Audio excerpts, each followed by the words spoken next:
Vous n'avez plus de place au jardin? Ces plantes grimpantes vont partir à l'assaut de la terrasse. Avec ce bac et ces deux plantes, on végétalise le fond de la terrasse, histoire de rendre le coin plus agréable.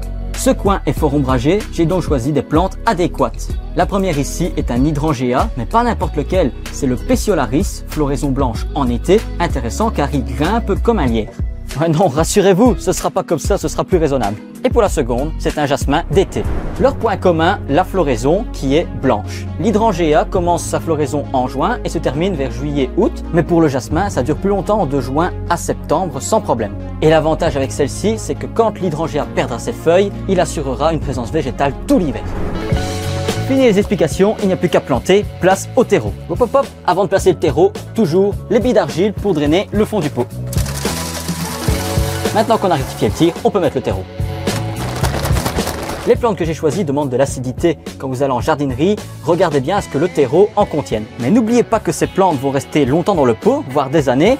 Il faut nourrir le sol, le terreau ne suffira pas. La meilleure façon d'apporter de la richesse dans le sol, c'est le compost. Pour un bon équilibre, vous prenez 30% de compost pour 70% de terreau.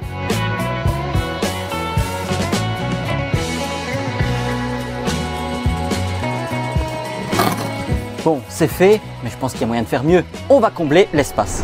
Au milieu de mes deux plantes, c'est un peu vide, un ligustrum fera parfaitement l'affaire. Ses avantages, le feuillage est lumineux et il est persistant en hiver. On peut le tailler de n'importe quelle façon. Pour apporter de la couleur, j'ai choisi des impatiences qui vont fleurir jusqu'en octobre et vous pourrez les remplacer par des pensées ou des bruyères pour l'hiver. Et voilà comment illuminer les recoins sombres de votre terrasse.